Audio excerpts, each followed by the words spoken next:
Hey everyone, if you're gearing up for data analytics interview, there is one tool you're going to get grilled on, and that is the Tableau. We are breaking down the absolute core concept from the mastering the Tableau interviews. So you can walk into your next interview completely unfazed. So let's start with the first principle. So what is Tableau? Tableau is nothing but a data visualization powerhouse. So here Tableau is used to connect various data sources and helps to transform real data or the raw data from different sources into various interactive reports that are given to the stakeholders and enables them to have a powerful analysis through their visualization. So, Tableau comprises of three keywords. Those are the connect, build, and analyze. Next is the execution flow pipeline. This is one of the famous questions in Tableau. So, what are the execution flow pipeline when you are going to use a Tableau tool? So, first we have to connect or link with whichever data source. Let's say it's a GCP, it's a Databricks, or any cloud environment, or even normal SQL platform. And then we have to prepare. Prepare is nothing but the transform and extract process that we do in our ETL pipelines. So we have to transform the data that is relevant or which is been filtered out to have a better visualization or an insight to the user. Then after preparing, we have the visualization. So we have to list down the graphs or else we would be having a lot of charts into the report. So we have to drill down, filter it, and show only the relevant charts that could provide insights. So finally, after making all these changes, we have the share, that is, we deliver the insight to a group of people or the higher level stakeholders who want to see our reports based on the data. Next, following to the interview question, there is query execution orders. So here we have this query execution on the orders in kind of a filter hierarchical manner. So first it starts with extract filters where we apply as the first level to reduce the data size, and then the data source filter where in the input level itself we would be filtering it before leading to the report, and then the context filter. This context filter is nothing but the filter for a sheet so that the data is restricted for that specific sheet. And then we have dimension filter, measure filter, and table calc filter. I usually remember this as EDC and DMT. So a kind of a short form that makes me remember at every interviews. Moving on to the next question. So next, another famous question is what are the extract file formats we use for the Tableau? There are two major types. Those are Hyper and TDE.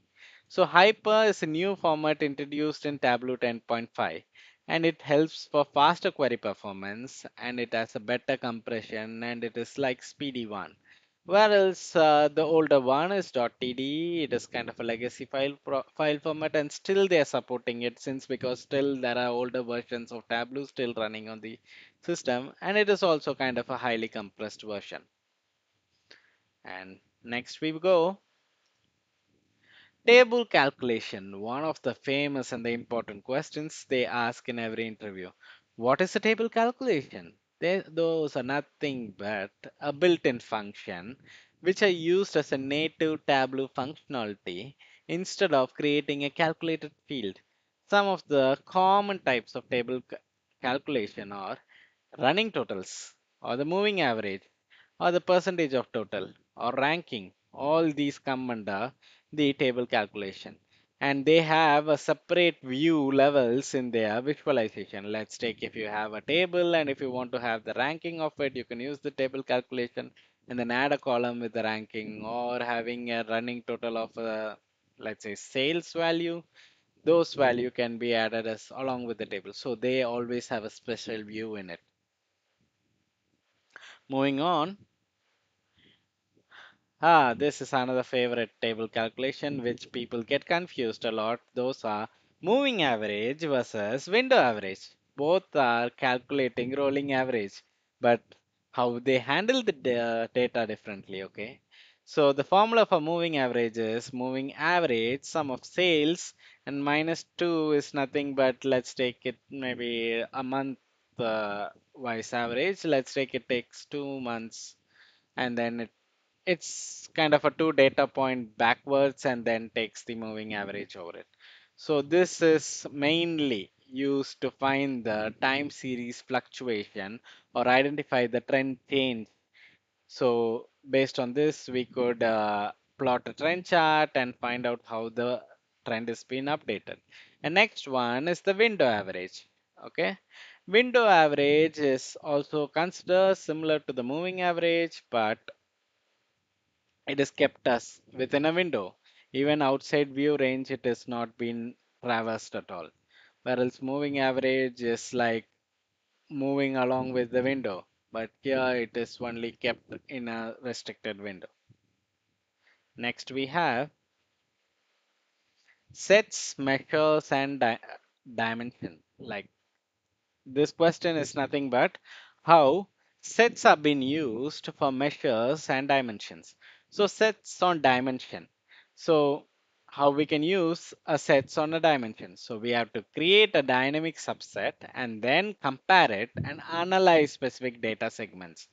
Whereas if we want to have set actions, then we can have those actions to make the dashboard still more interactive and also bringing user driven selections. Okay, but sets in measure is not possible, or it is not feasible as of now, or it is not possible. Sets of only can be handled in category kind of variables or the dimensions in it.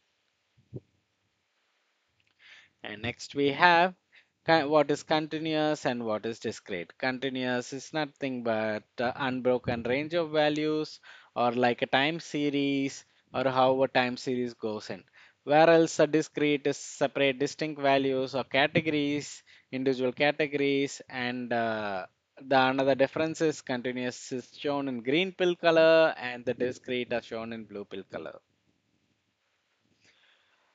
And another famous interview question in Tableau is how would you calculate the top n and the bottom n through one calculated field?